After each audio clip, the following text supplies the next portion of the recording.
Welcome to the deep dive.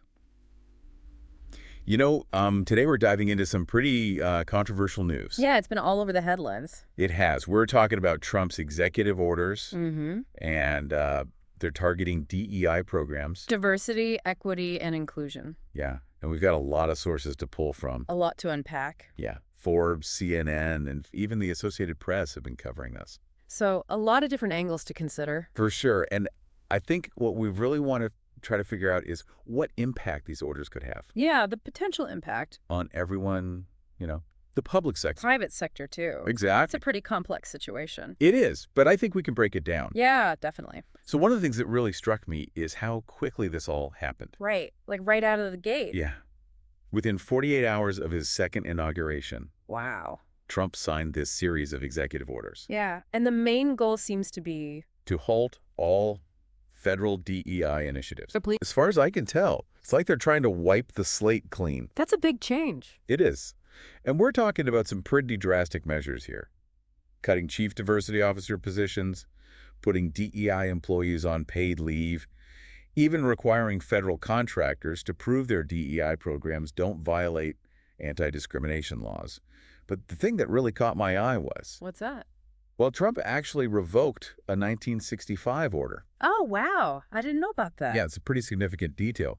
That order mandated anti-discrimination programs for federal contractors, So essentially, it's like taking a step back. undoing decades of policy. It's a pretty bold move. It is. I wonder how this is going to affect the private sector. Well, that's what we want to look at next. Right, because those orders don't just stop with the federal government. Exactly. Yeah. And that's where things start to get a little bit murky. Murky. Yeah, like there's this sense of uncertainty hanging in the air Okay, I see what you mean. because each federal agency now has to identify up to 9 private entities for potential civil compliance investigations. Oh, wow. I know, and we're talking about a wide range of organizations here. Like who?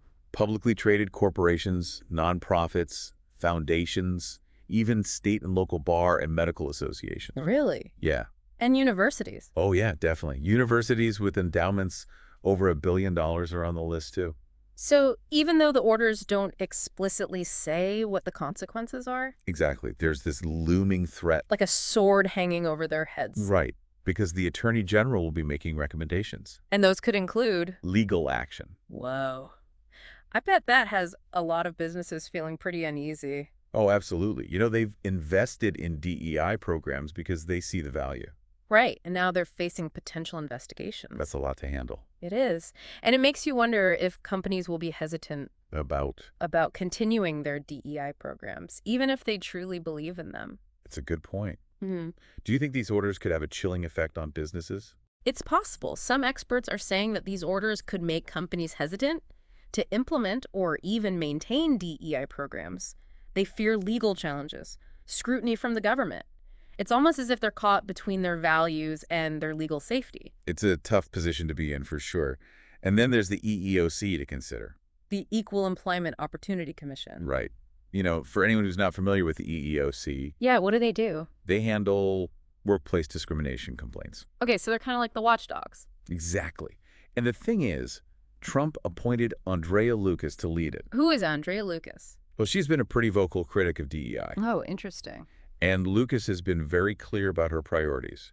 She said that she wants to focus on rooting out what she calls unlawful, DEI-motivated race and sex discrimination. So basically, she's signaling a shift in how the EEOC might approach DEI cases. It seems that way.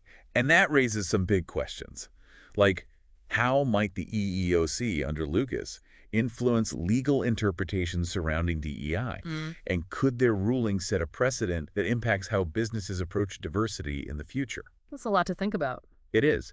And it's all happening against the backdrop of this major 2023 Supreme Court You decision. mean the one that struck down affirmative action? Exactly. The one with Harvard and UNC. Right. That was huge. It was a landmark case that really sent shockwaves through the higher education system. And beyond, really. It did. And I think it's important to see this decision as part of a larger trend, What kind of trend? a growing pushback against affirmative action and DEI initiatives, Coming from? mostly from conservative groups. And this pushback has really created a climate where Lawsuits against companies for their DEI practices are becoming increasingly common. Yeah, and we're already seeing this play out in real time. Yeah? Like with Amazon, Honeywell, Pfizer, Really? all facing legal challenges Mhm. related to their diversity efforts. It's like even NASDAQ, Right. their diversity rules for company boards, Yeah. those haven't been immune to challenges either. It really feels like the foundation of DEI is being questioned.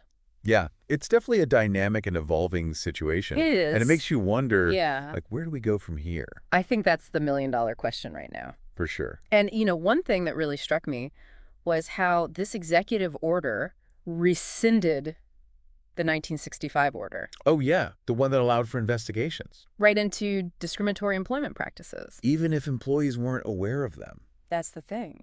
So now that it's gone, Mhm. does that mean companies can discriminate more freely? It makes you wonder, right? Yeah, because, I mean, there are still laws in place like Title VII of the Civil Rights Act, Right. which prohibit discrimination in the workplace. But removing the 1965 order, Yeah, it limits the government's ability to investigate. and enforce those laws. So it's not like a free pass, Right. but it weakens the system for sure. And this is where expert opinions come in. Like who? Well, Jocelyn Fry from the National Partnership for Women and Families, Okay. she argues that businesses that were already hesitant to embrace diversity might now feel emboldened to discriminate. Oh, wow. So it's like a potential step backward in terms of workplace equality. That's a scary thought. But on the other hand, Yeah.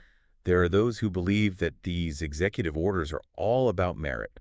Like a merit-based system. Exactly. What's their perspective? Well, from Trump and his supporters' point of view, Yeah. DEI programs are seen as discriminatory Okay. because they prioritize certain groups over others. I see. They believe hiring and promotion decisions should be based solely on qualifications. So like your skills and experience. Exactly, without considering race, gender, or other identity markers. It's about focusing on individual achievement. Right, and qualifications as the primary factors for success.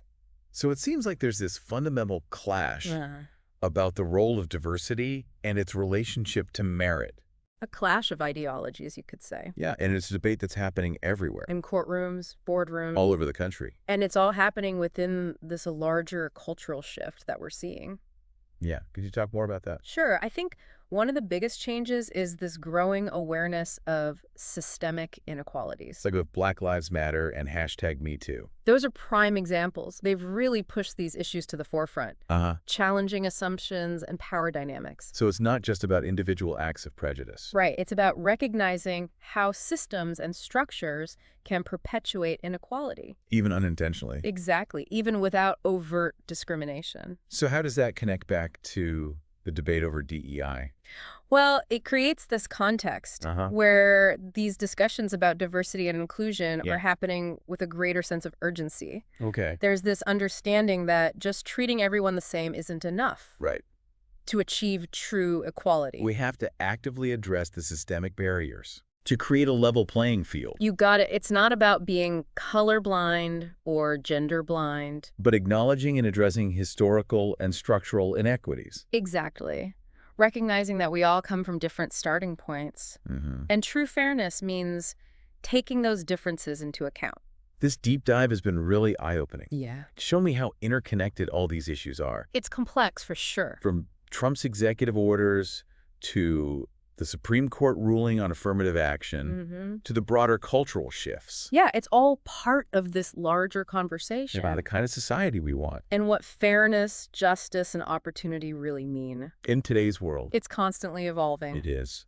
Before we wrap up, Yeah. I wanted to touch on one more thing. Okay. Remember how we talked about the people who were compensated due to discrimination findings under the old order? Uh-huh. Well, a quarter of them were white men. That's interesting.